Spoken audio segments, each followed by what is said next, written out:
Most people explain Singapore's success in one sentence. It became rich because it had strong leaders. That is incomplete. Singapore's rise also came from building a disciplined, relatively clean, highly organized government focused on long-term results.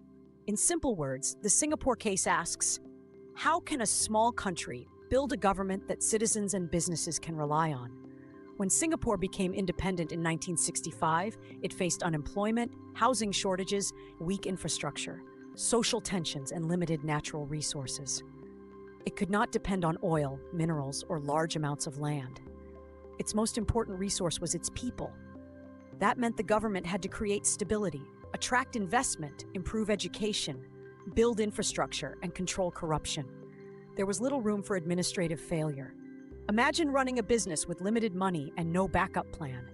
You cannot waste resources, allow theft, change direction constantly, or hire unqualified people. You need clear priorities, skilled staff, financial discipline, and reliable execution. Singapore followed a similar logic. It treated national development like a long-term project. One major feature was its strong focus on clean government. Corruption was treated not only as a moral issue, but also as an economic threat. If officials accepted bribes, contracts could go to the wrong companies, public money could be wasted, and investors could lose trust.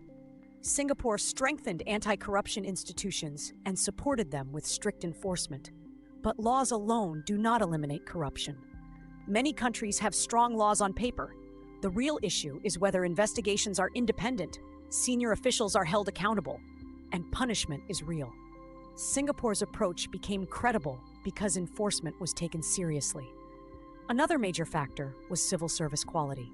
Singapore focused on recruiting capable and disciplined people into government. Promotion was connected to ability, qualifications, and performance. The basic idea was simple. A government cannot be more capable than the people running it. Policies may sound impressive, but without skilled administrators, they remain speeches and documents. Singapore also paid senior public officials competitive salaries. The argument was that talented people should not have to choose between well-paid private careers and poorly paid government jobs. However, high salaries alone do not create honesty. A highly paid official can still be corrupt. Better pay works only when combined with strong oversight, enforcement, and accountability. Long-term planning was another important feature. Singapore developed connected strategies for housing, education, transport, water, healthcare, and economic development. These policies were not treated as separate problems. Foreign investment required infrastructure, skilled workers, reliable electricity, efficient ports, stable laws, and good housing. Each policy supported the others. Housing is a strong example. Singapore created a large public housing program to reduce overcrowding and improve living conditions. Housing was connected with transport, schools, healthcare, and employment areas. The lesson was clear: a government should not solve one problem while creating several new ones. Singapore also developed a reputation for implementation. Many governments announce policies. The real test is whether those policies are completed properly. Singapore placed strong pressure on agencies to meet deadlines, control budgets, coordinate departments, and explain failures. A public project is not one decision. It is thousands of smaller decisions working together. Policy consistency also helped create confidence. Businesses are more willing to invest when taxes, licenses, regulations, and contracts remain predictable. But consistency did not mean refusing to change. Singapore tried to combine long-term direction with practical adaptation. The government also played an active economic role. It attracted foreign companies, developed industries, trained workers, and invested in infrastructure. It was not a completely free market system. It was also not a fully state-controlled economy. It used planning, regulation, public investment, and market incentives together. Education was central to this strategy.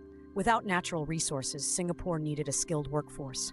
As the economy moved toward finance, technology, logistics, and advanced industries, education and training also changed. Digital government later improved efficiency further. Many public services moved online, reducing paperwork and approval times. But Singapore's advantage was not simply putting old processes online. It also simplified and coordinated them. Coordination between agencies was another strength. Housing affects transport, education affects employment, public health affects productivity. If departments operate like separate kingdoms, citizens face delays and contradictions. Singapore's centralized system made coordination easier. But centralization also creates risks. Too much authority at the top can reduce public debate, political competition, media freedom, and independent scrutiny. This is the complicated side of the Singapore case. Singapore is praised for efficiency and low corruption, but it has also faced criticism over restrictions on opposition activity, protest, and political freedom. Administrative efficiency and democracy are not the same thing. A government can provide strong services while still limiting political space. So Singapore should not be treated as a perfect model. It should be studied as a trade-off. Strong central authority helped the government plan and implement policies quickly. But the same concentration of power may reduce accountability and political competition. Another limitation is that Singapore is difficult to copy. It is a small city-state with a concentrated population, strategic location, and strong administrative capacity. A large country with remote regions, political divisions, and weak institutions cannot simply copy its system. The lesson is not, copy Singapore exactly. The lesson is, build institutions that fit your country while following strong principles.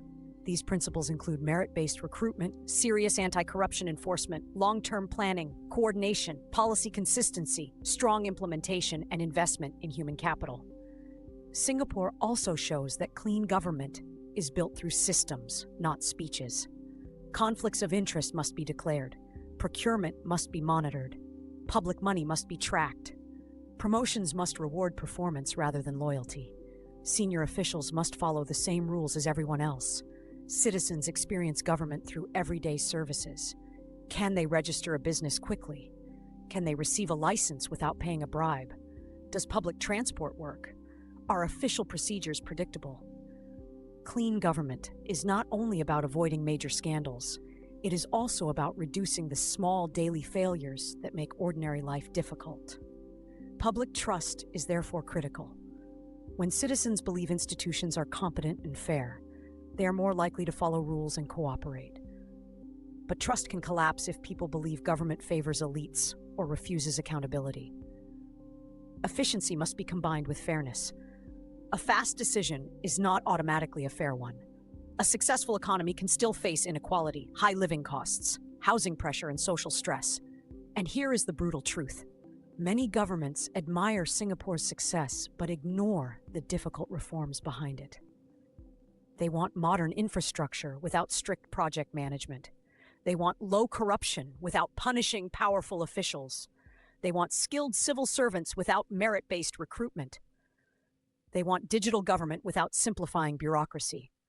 They want discipline from citizens without discipline inside government. That does not work. Strong administration takes time. It is built through recruitment, training, enforcement, coordination, measurement, and constant improvement. There is no shortcut. So the Singapore case is not simply the story of a rich Asian city. It is a case study in state capacity. It shows how clean government, professional administration, long-term planning, and serious implementation can transform a country with limited resources. But it also reminds us to examine efficiency alongside political freedom, equality, and social pressure. At the Learning Studio, we will not study Singapore as a perfect country that every government should copy. We will understand it as one of the clearest examples of how administrative capability can shape national development. Because the real question is not only, how did Singapore become successful? It is, how did it control corruption, recruit capable officials, coordinate policies, implement long-term plans, maintain public trust, and what trade-offs came with that efficiency?